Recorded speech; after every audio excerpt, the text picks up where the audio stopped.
Someone missing? No? Yeah? Okay. Never mind, let's start with setting the motivation. Before that, just do a few moments of breathing meditation.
Let's think that may this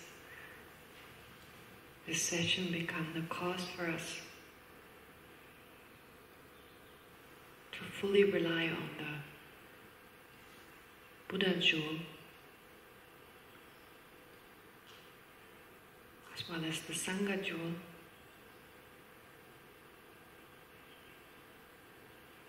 so that we are able to study, contemplate and meditate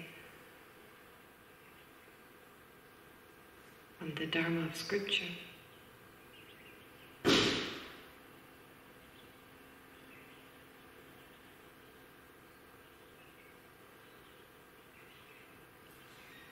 In order for us to attain the Dharma of realizations,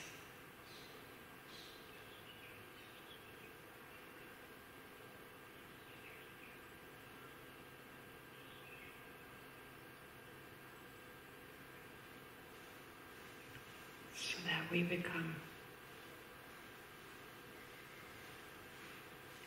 an Arya jewel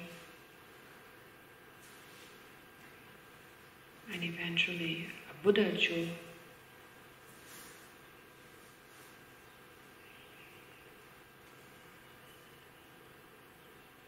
for the benefit of all sentient beings.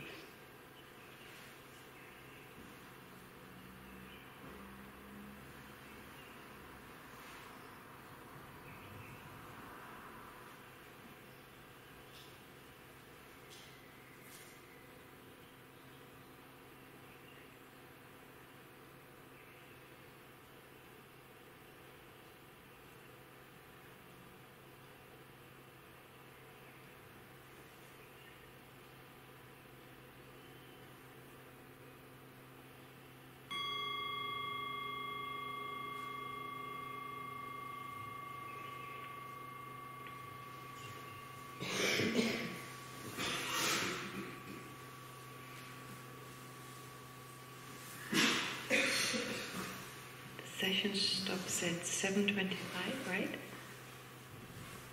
This session will stop. It says 3 to 3:25. In the schedule I have here. 3 to 5:25. Yes, 3 to 5:25. Okay. And when do we have the break? Around 4, 4:10 or something? And then if someone reminds me, 5 minutes before 5:25, to stop. 1 hour and then the rest. There's a break, an hour and 10 minutes, we have a break. And then we'll have the next part, then we have dinner. And the session starts again. 7:30. Can we start at 7? Yes, 7, that's right. 7. 7 till 9. Yeah, 7 to 9. Okay, great. Just because I'm not familiar with this schedule. Do you want to take the Do I want to take what? No. How about in Tibetan? Yeah, we take refuge in Tibetan. All right, let's take. Are you familiar with the Tibetan refuge prayer? Well, then that's a good time to learn it.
Does it say cho or sonam? Dagi jinsa give chonamgi or sonamgi? Yeah, because His Holiness has said that on a few occasions it should not be sonamgi, it should be chonamgi. Why? Because sonam in Tibetan means merit. So through the merit of, well, I think you're saying chunyengi, so through the listening to the teachings, I say through the merit I accumulate by way of practicing the 6 perfections and so forth, or generosity and so forth. But the point is, it should not be merit. It should be accumulation, because of the accumulation that I amass through. Why? Because it should include wisdom as well. So Holiness changed it in the Tibetan.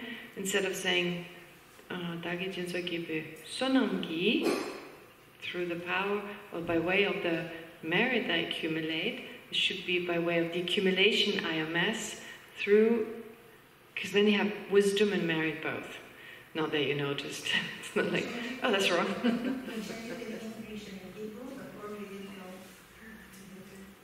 Yeah, but what do you say in Hebrew? Do you say merit or do you say, or in English? Pardon? Accumulation. So in we had aspects that said that while teaching, before teaching, you say something one thing, and before when you that's different wording. That's different wording. There are actually 3 wordings. There's through the merit of through the accumulation I amass due to generosity and so forth, because of generosity, or listening to the teachings, or teaching the Dharma. Now, I'm not saying teaching the Dharma, because I'm not teaching the Dharma. So, His Holiness, for instance, when His Holiness teaches the Dharma, he says, he uses a different phrase, whereas everyone in the audience would say, listening to the Dharma, and I just say, through the merit of generosity and so forth. So, or giving, etc. So there are these 3 versions, and so that's what you're referring to. Okay, anyway, now goes into the philosophy.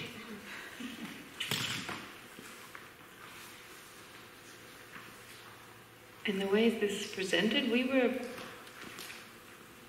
this topic was presented to us in the same way. First, just a general explanation based on the Lambrim. And then there's a text called, well, as I already mentioned, there's Maitreya's Ornament for Clear Realizations, in which he mentions Refuge, but he really just says one line about it. It's the text, Maitreya's text is just an enumeration. It's a mentioning, like enumerating. No, there's a different word, not enumerating. Just kind of counting, or just kind of what's the word for it? Basically, just mentioning the different numbers, the different divisions, and that's it. Nothing more. Because he's given, of course, an explanation on this, but that's orally passed on. So for the audience to remember the different topics, they memorize the text, and then you have the oral explanation, and through meditation, through contemplation and meditation, people remembered and passed on the explanation that is basically the explicit meaning of the Perfection of Wisdom Sutras. Now, of course, nowadays it's not enough to have Maitreya's text. We need other texts to explain what Maitreya said. So you have Haribhadra, for instance, an 8th century Indian master before him, or around us at the same time, Vimuktisena, Haribhadra, and then these texts went to Tibet, and then you have a lot more explanations, like written explanations. And then when Buddhism, when the Gelug tradition started, so Lama Tsongkhapa wrote a text, a very long text on Maitreya's text that is on the implicit meaning of the Perfection of Wisdom Sutra. So he wrote a very long commentary on that, Golden Rosary, quite difficult to understand. And thereafter, in each monastery, so the main Gelugpa monasteries are Drepung, Ganding and Sera. In each monastery, they used a particular text that was around the 15th, 16th century, easily understood. Even nowadays, you can still read it and understanding a lot of it on your own. It's different to the commentaries by Lama Tsongkhapa, for instance. They're difficult to understand without an explanation, so parts of it are difficult. That there was someone called Benjin Songdapa, for instance. He composed the textbooks of one college of Drepung Losaling, and then there's Ganden Monastery, one college. They always have two. They used to have more than two, but now there are like 2 colleges in each of the 3 monasteries, so 6 colleges. So in Drepung Losaling and Ganden Chatse, they studied this text. Then in Sera J and in Ganden Changse, they studied Jisun Shuli Gensen. In the others, like for instance Gomang, never mind, Kungyen Jaya Shepa, and so forth. So they have different textbook authors. And because the institute I studied at was, the director was from Drepung Losaling, we follow this text. And most of the nunneries, I believe, they also follow this text. And then one nunnery follows Jitsun's. And so in that way, you follow these different textbook authors, but they're not that different, these texts. The meaning is the same, and they're just slightly differently presented. So since I'm more familiar with Benjin Songdapa, but basically if you study this, you also understand what Jitsun Chugi Genzon, Kungyen Jaya Sheva, and so forth say. All right. Now, when they presented a text, usually the text that just conveyed the meaning of a particular topic, so in this case, refuge, it was called the general meaning, which is just another way of saying a general presentation. So general meaning is the English translation, but it's just a general overall presentation. And then you have a text called the decisive analysis, where you very decisively analyze, is it this, is it that? That's where a lot of debates are presented. Okay? All right, so anyway, here we look first at the general meaning. I understand these 2 texts by the Kelsang Sangha, and then you use the Abhisamayana to debate about the different various topics? No. The Abhisamaya Alankara is the root text. The root text in which Maitreya set forth, for instance, in the first chapter he explained, first you need bodhicitta, then you need the practice instructions, then you need the 3 types of diligence, and so forth. and so forth. And as part of the practice instructions, you have the true truth, you have the Four Noble Truths, you have refuge, and so forth. So different topics are laid out, or presented, and they are topics that are mentioned in the Perfection of Wisdom Sutras, but not explicitly. So the Heart Sutra, it's very difficult to see that they're mentioned there. But of course, if you have the Perfection of Wisdom Sutra of 100,000 verses, actually, how many verses does the Heart Sutra have?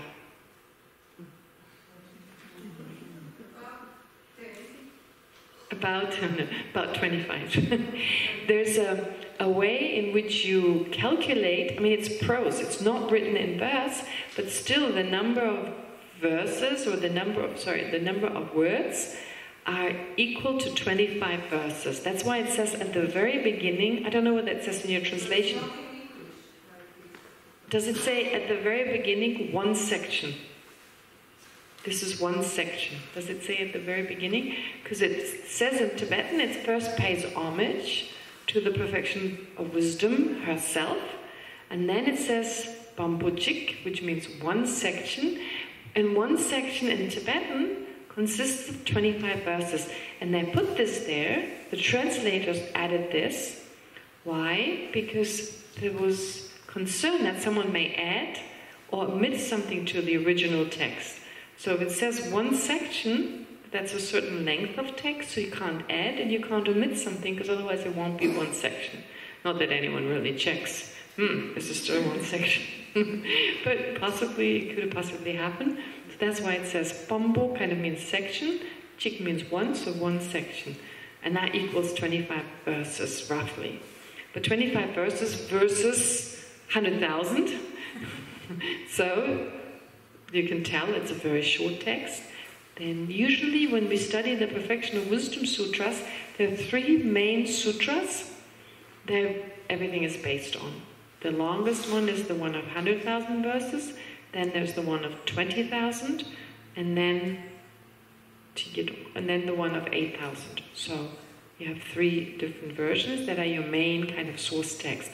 Perfection of the Heart Sutra is not a source text in the same way as those three are. But in those texts it becomes more obvious that there are these different topics that are all included. And Maitreya kind of enumerated all of them. Like he basically ordered them and put them in a certain order. He said, all this is discussed. And he presented it in a way that was more accessible to his main students. First chapter, the second, etc. And by way of understanding Maitreya's text, if you then go back to the Perfection of Wisdom Sutras, you have an understanding that that's what they present. However, nowadays, if you read Maitreya, if you read the sutras, it's difficult. Reading Maitreya's text is difficult because it was composed at a different time, directed at certain students who had a certain way of learning things. That doesn't apply to us any longer. So we need more and more commentaries that explain to us the same meaning, except in different words that we can access, as in like we can understand.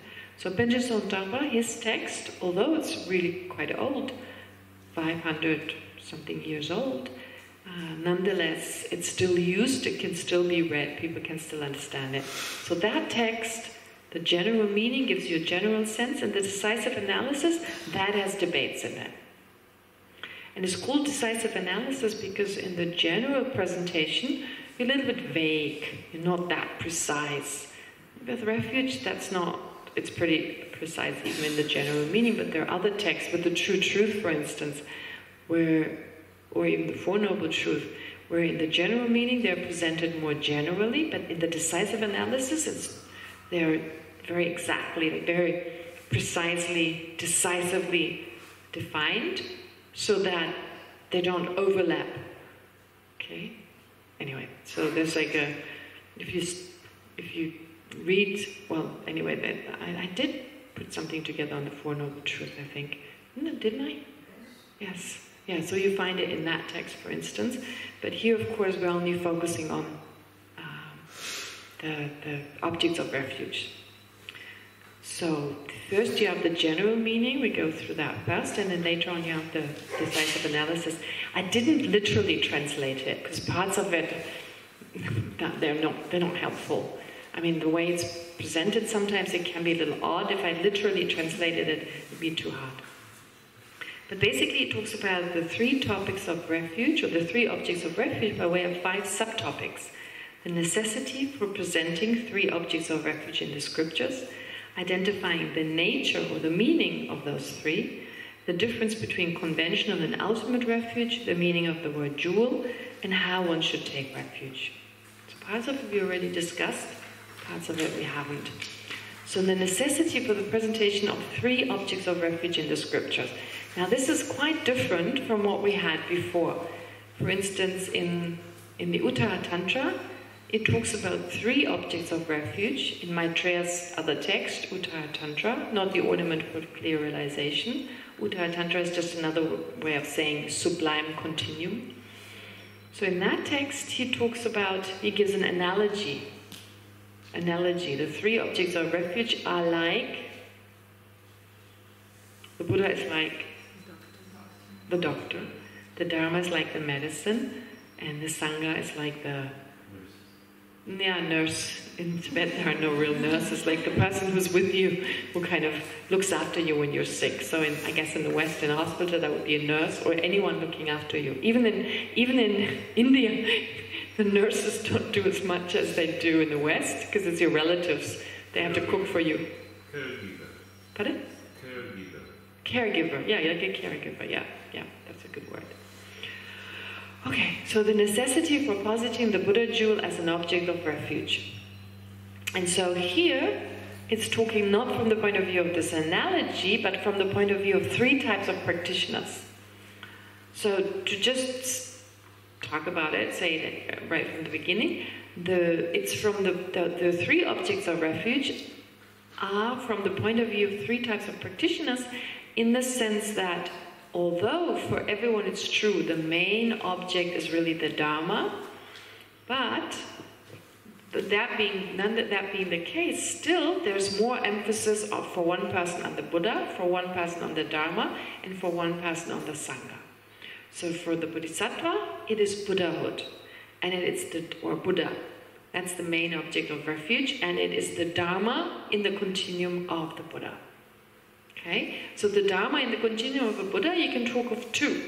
There's the Dharma of realization, those are the qualities of a Buddha, and there's the Dharma of scripture. Based on the understanding, the realizations of a Buddha, the Buddha set forth a certain teaching. But here the main teaching is the Mahayana teaching. So for a Bodhisattva, that's the main object of refuge. Okay? Then secondly, you have solitary realizers and hearers. I don't know whether we still have a lot of those around. I suppose so. Just as with the Buddhas it's a little easier because they manifest, they have manifestations they send out.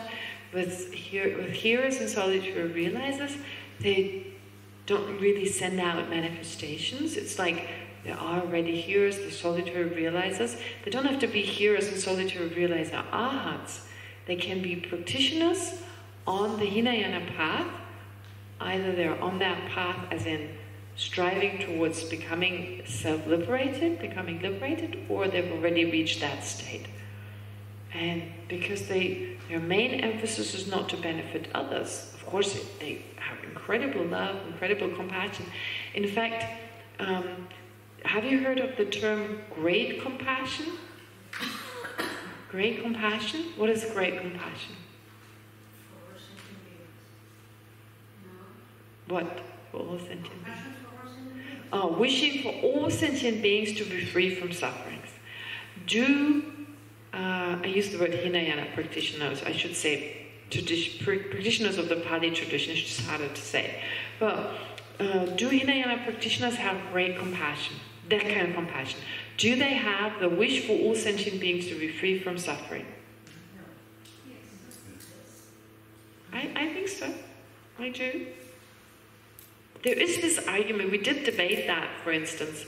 Some scholars say, no, No, they don't have compassion for all sentient beings. Some say they have compassion for all sentient beings, but they don't have what's called great compassion. So what's the difference? Pardon? Yes. So there's the wish for all sentient beings to be free from suffering, and there's the wish, may I be responsible to free all sentient beings from suffering. That is still great compassion, because it's not bodhicitta. It's not the special attitude. Are you aware of these different levels? So before you generate bodhicitta, first either you equalize and exchange yourself with others, or you use the method of understanding all sentient beings have at one point been one's mother, then recognizing their kindness, wishing to repay the kindness. So those are slightly different in the beginning. Then it leads to, you generate what?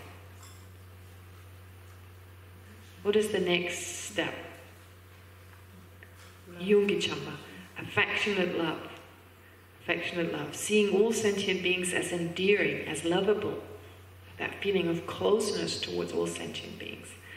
Then thereafter, it gives rise to what is called great compassion. Then the next one is great compassion. That's the question here. What is it exactly? The next one is the special altruistic attitude. What is that? I myself will do this. I myself will take sentient beings out of suffering. And then you think about what's the best method. You come to the conclusion it is Buddhahood, and therefore you wish to become a Buddha. Okay? There's this kind of cause and effect kind of chain where you get from one type of mind to the next.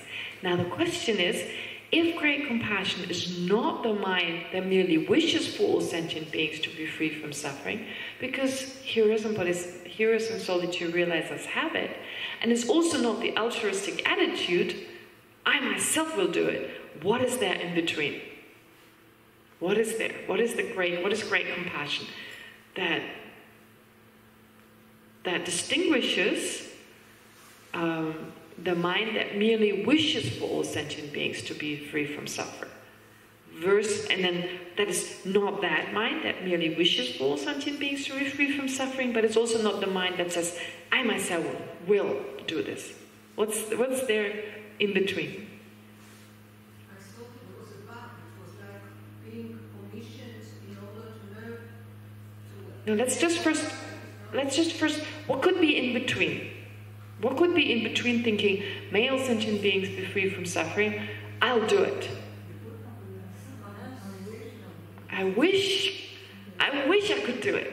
I wish I could do it. Right? First, may all sentient beings be free from suffering. I wish I could do it. I will do it. So you see, that makes sense psychologically. Wish for all them to be. Wish I could do it. That is the great compassion that a bodhisattva would have, which distinguishes a bodhisattva from a hero and a solitary realizer. Wait, Varda had a question before. Varda, you wanted to say? I thought that the great compassion is the compassion of a Buddha who has the omnipresent mind to know how to help. No. You can have great compassion even as an ordinary human being, as an ordinary person, right? Otherwise, like remember we talked about the water, the wish for water, and the wish to have a cup to drink water. So before you generate the wish to have the cup, you wish for all sentient beings to be free from suffering. And furthermore, you wish you could do it. You could do this. Is there a special name for Buddha's compassion? Buddha's compassion? No, a special name, enlightened compassion. Did you want to say something, both of you? Sounds like aspirational bodhicitta and Oh, what is aspirational bodhicitta? What is aspirational bodhicitta? What is the difference between